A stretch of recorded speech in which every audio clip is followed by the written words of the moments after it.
24mm wheel nut. Holy smokes.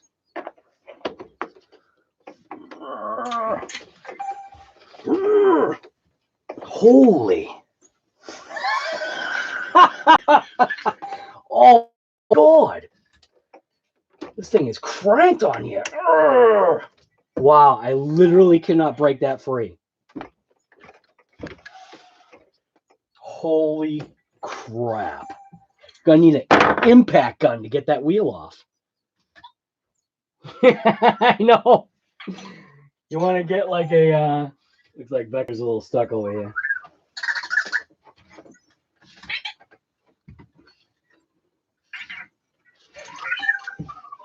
Get a little size comparison. This is actually literally one that Vector can go for a ride in.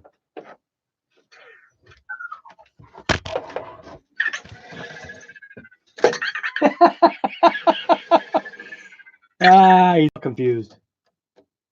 Vector can actually be a passenger in this thing. Look, he's ready to rip. He's like, let's get this thing ripping. I know. I got you.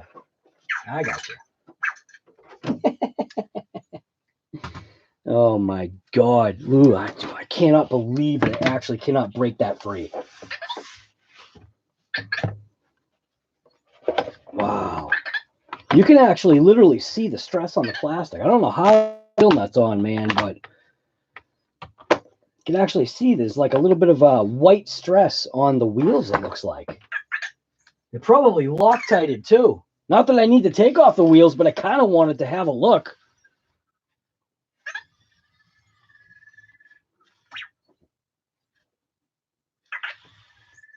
Yeah, I ended up getting these right here, reaction batteries for it. So hopefully the reaction this thing will have to these reaction batteries will actually be a good one. It's been a long time since I have had, I guess you want to say, a scale of this size, a buggy, because the last buggy that I had, you know, close in size to this was my quarter scale sand rail that I had years ago, going back to like 19, I think, yeah, literally 1990 was when I had a quarter scale gas sand rail, and that thing was massive.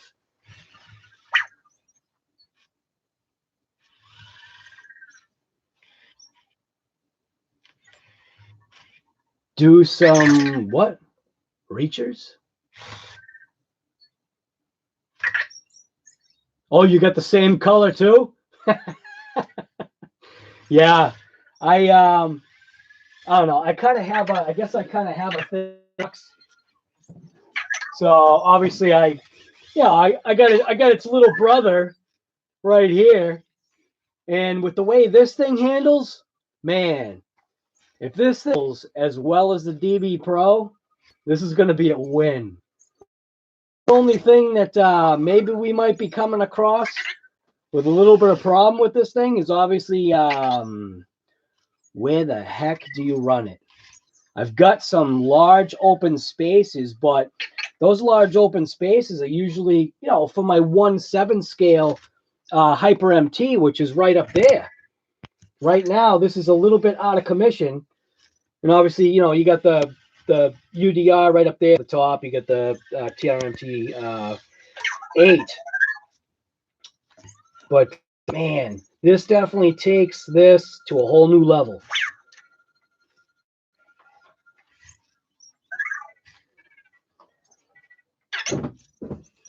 It takes a lot of work, man. It's not just, you know, it's not just affording things on a whim. It takes work to afford some of these things, and it's absolutely insane. I can't wait to rip. The batteries are all charged, but we've got a garbage day, and I am not. I'm sorry. This first outing on this thing, this is not getting wet. Not on its first outing. No way. I want to keep this thing clean just for a little bit. Too big? Nah, it's never too big, man. I'm ready to rip that thing. And that thing is going to rip. How big is it compared to the the UDR or the Mojave? There you go. That's a good question right there. So, it's so big. I don't even know. Can I fit anything else on the table next to it? Make a little bit of room here. Oh, I was looking for my 5.5. Is that no way that's my 5.5, is it? Oh, it's a 4.5.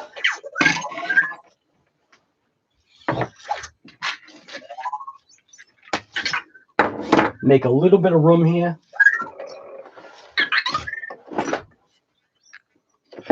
It's so big, Vector can actually slide underneath. So here's the DB Pro. We'll put the DB Pro into it. So the DB Pro pretty much fits within the wheel track. So there's the midget. You got the midget DB Pro. And then the UDR next to that. Or the Mojave, because the UDR and the Mojave are basically the same size. So we'll take the Mojave over here.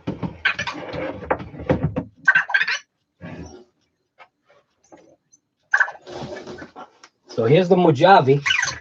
We'll put it rear wheel to rear wheel. Doesn't even fit on the bench. So there we go. There's the Mojave and the DBXL. It's big, man. When they say fifth scale, they definitely mean it. I think it's just massive.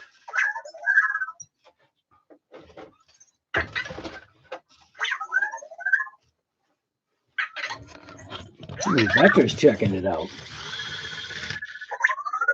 Yeah, I know, huh? What you got there? You got a new toy?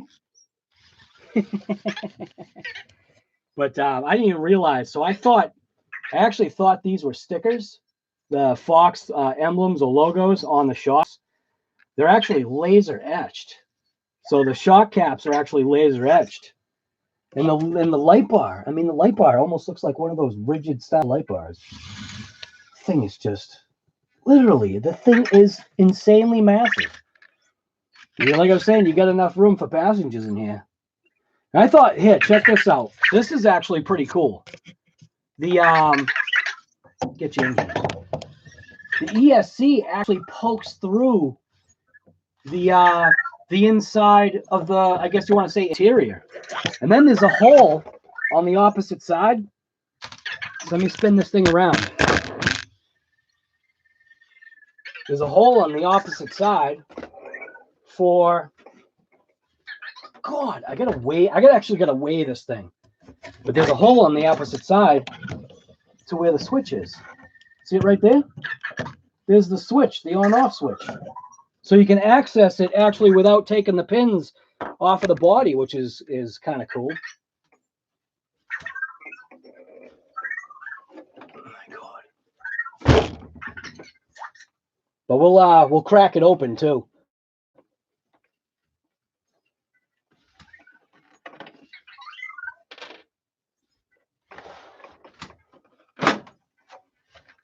I got an overhead light that I got to figure out a little bit of a different configuration here.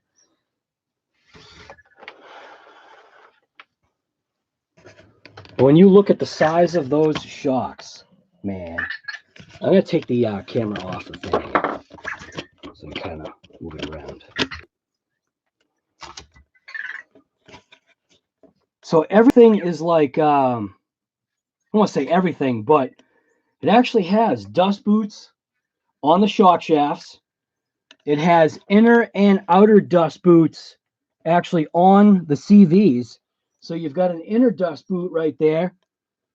or an outer, actually. You got an outer dust boot there and an inner dust boot on that portion. And obviously it's front and rear. One of the things that I noticed that is a change is obviously the shock tower brace isn't plastic anymore. I just did some references from the original one. I don't know everything about this thing other than the fact that I'm looking at a combination of aluminum and steel in here. And I mean, I guess that's what you need. God, I want to get a idea of how thick those drive shafts are. So we'll get an idea of how thick the drive shafts are. So outer diameter of the drive shaft, let's say 7. So 7, like basically 7.5 millimeter on the drive shaft. On the CVs,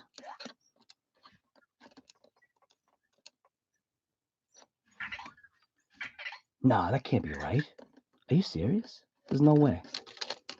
They're really 7? So the CVs are 7 millimeters.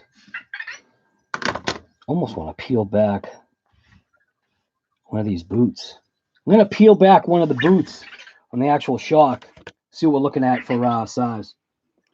So just hang out for a second. That's a nice shot anyway, isn't it? Wow. Let's peel it down. How is it actually? Is it just... Come on, get up. I think we're going to actually have to take this thing. I think we're going to have to take this thing apart. I want to see what's going on here. Yeah, I'm actually going to have to take that shock off in order to get a proper number on there. But I haven't looked into the instruction manual or anything. It's literally just, I just ripped it out of the box right now and did a what's in the box of the retail version of the Losi DBXL-E 2.0. And my God, like just pulling it out of the box was just absolutely insane. It was just, it was just like, wow, it's just massive. But yeah, I don't know, man. 160 amp ESC, 780 kV, monster motor. Let's see if I can move this thing around without breaking stuff.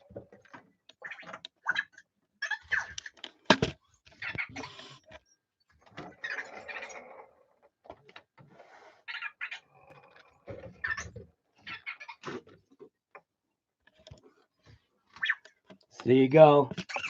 There's a shot of your motor right there. Spectra Firma 780 kV. Jesus. I mean, look at the size of that thing. It's like a beer bottle. Or something.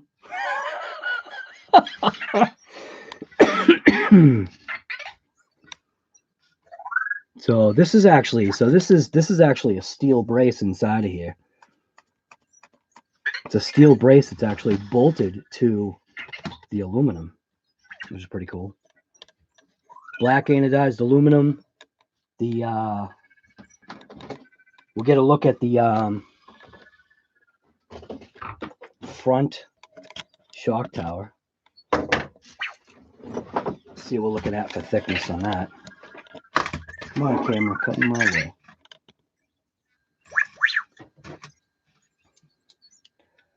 Front shock tower. Front shock tower thickness is 6 millimeters. I think what was the original? Like 12 or something like that? Like almost double the thickness. And then the rear. So the rear, I'll have to get it from, can I even get it? Maybe if I close the body. Yeah, if I close the body down, maybe I can, well, maybe I can get it right here.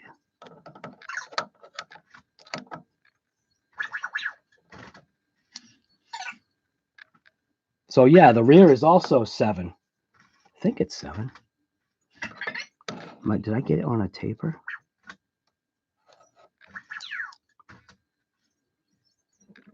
just over 6 on the rear. That doesn't make any sense. All right, they're the same. I don't know what I was saying.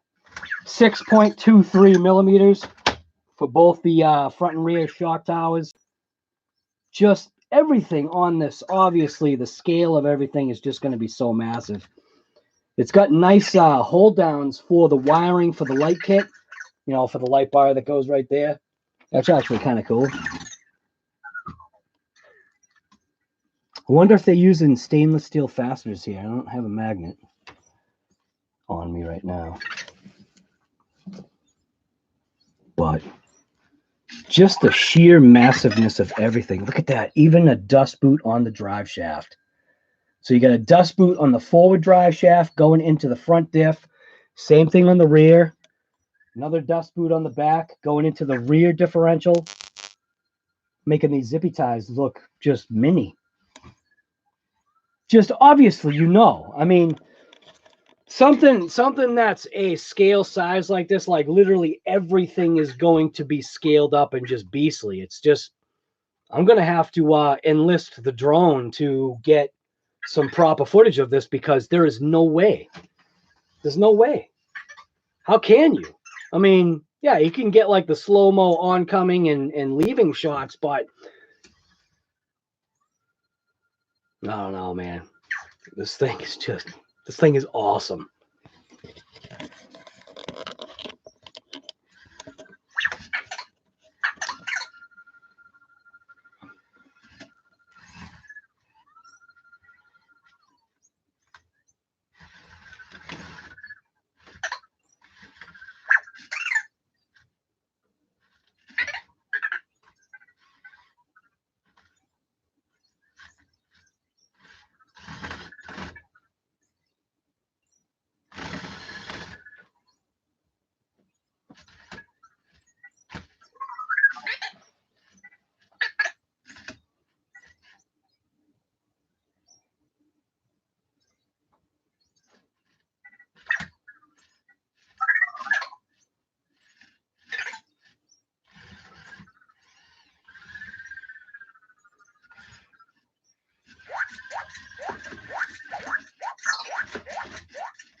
What was 5mm?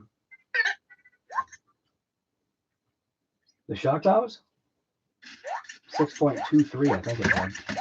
Sure.